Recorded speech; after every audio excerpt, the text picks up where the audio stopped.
حج کا فریضہ اور حج کی نعمت بہت بڑی نعمت ہے۔ حج پہ جانے والے کو چاہیے کہ خوب سیکھ کر محنت کر کے سمجھ کے جائے، اچھے لوگوں کے ساتھ جائے، علماء کے ساتھ جائے، اللہ والوں کے ساتھ جائے، تاکہ یہ حج اس کا نور علی نور ہو جائے، اس کی دنیا اور آخرت کو بدلنے کا ذریعہ بن جائے۔ حج کے 5 ایام کے بارے میں بات کرنی ہے۔ حج کا پہلا دن، حج کا پہلا دن ایک ہی کام ہے، وہ کیا ہے؟ مکہ مکرمہ سے احرام باندھ کر نیت کر کے حج کی تلبیہ پڑھتے ہوئے مینا پہنچنا اور مینا میں 5 نمازیں پڑھنا۔ 8 تاریخ کی صبح انسان فجر مکہ مکرمہ میں پڑھے اور پھر وہاں سے مینا روانہ ہو جائے۔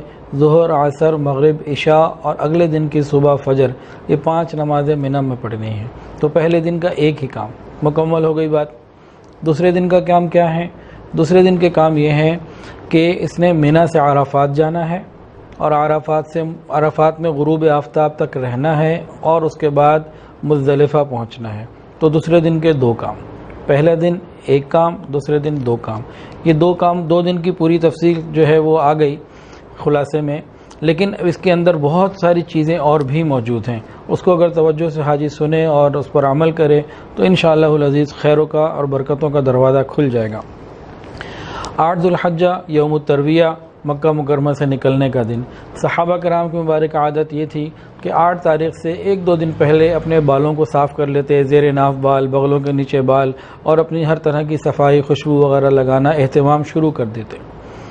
اور 8 تاریخ کو صبح حج کا احرام باندھ کر اس کے بعد 2 نفل پڑھ کے، پہلی رکعت میں قل یا ایھا الکافرون، دوسری میں سورہ اخلاص، اس کے بعد پھر یہ تلبیہ پڑھتے ہوئے حج کی طرف روانہ ہو جاتے، مینا کی طرف روانہ، حج کے لیے مینا کی طرف روانہ ہو جاتے۔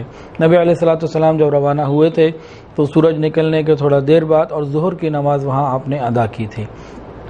اب جب مکہ مکرمہ سے ہم نکلنے لگے، ایک کام کیا کریں، مسجد حرام میں جس وقت پہ نمازیں ہوتی تھیں وہ لکھ لیں ہم وقت، فجر کا وقت کیا ہے، ظہر کا وقت کیا ہے، عصر کا، تمام نمازوں کے اوقات نوٹ کر لیں، یہ آگے کام آتا ہے۔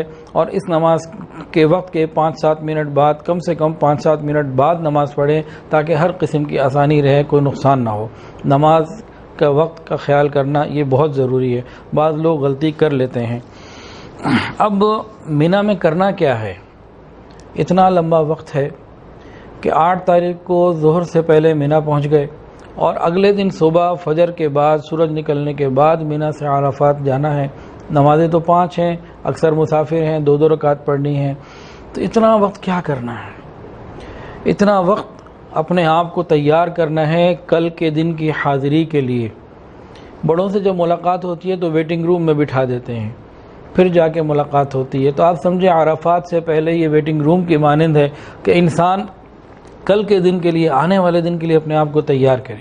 مثلا کل کیا کیا مانگنا ہے اس کو سوچے، کل میری توجہ عبادت میں، ذکر تلاوت میں، قرآن میں کیسی لگے گی، آج سے اس کی پریکٹس شروع کرے، اپنے آپ کو بالکل تیار کرے اور باقی ضروریات سے اپنے آپ کو ہلکا کرے، ذہن کو بالکل حج کی طرف لے آئے، ساری چیزوں کو پیچھے کرے۔ سوچے میں نے اللہ کو کیسے منانا ہے۔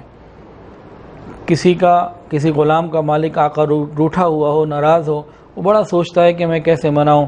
بیوی سے خاوند ناراض ہو جائے، بیوی بہت سوچتی ہے میں کیسے مناؤں۔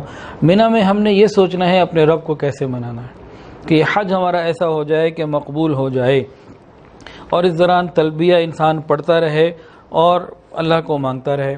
کچھ احتیاطی چیزیں ہوتی ہیں، خیمہ نمبر، مکتب نمبر، اپنی ساری چیزوں کو نوٹ بھی کر لے۔ کچھ پہننے کے لیے چیزیں دی جاتی ہیں، کچھ ڈالنے کے لیے دی جاتی ہیں، ان سب چیزوں کو اپنے ساتھ رکھے۔ ID کارڈ اب باقاعدہ ہر حاجی کا ایشو کیا جاتا ہے، اس کو احتیاط کے ساتھ سنبھال کے رکھے۔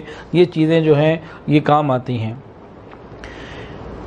وہاں مینا کے اندر ایک مسجد ہے، مسجد خیف، اس کی بڑی برکتیں ہیں۔ نبی علیہ السلام نے فرمایا کہ مسجد خیف میں 70 انبیاء نے نماز پڑھی ہے۔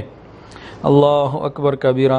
نبی علیہ السلام نے تو مسجد خیف کے بہت قریب قیام فرمایا تھا، سنت بھی یہی ہے، لیکن آج کے جانے والے کے لیے اس کا اہتمام کرنا مشکل ہے، کیونکہ معلم کی طرف سے مکتب، خیمہ نمبر، یہ ساری چیزیں پہلے سے الاٹ کر دی جاتی ہیں۔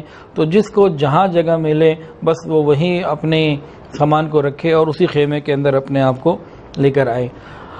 اب یہاں دن کم ہے، سارا مجمع مدینہ سے، مکہ سے، پورے جگہوں سے آ کے اب یہاں جمع ہو گیا. اب ٹوائلٹ میں رش ہوگا، جگہ جگہ رش ہوگا. اب کیا کرنا ہے؟ بہت صبر کی ضرورت ہے. نہ پریشان ہونا ہے، نہ پریشان کرنا ہے، نہ دھکا لینا ہے، نہ دھکا دینا ہے. انتہائی سکون اور وقار کے ساتھ انسان جو ہے اس سفر کو کرے. اللہ تعالیٰ آسانی فرما دیں گے.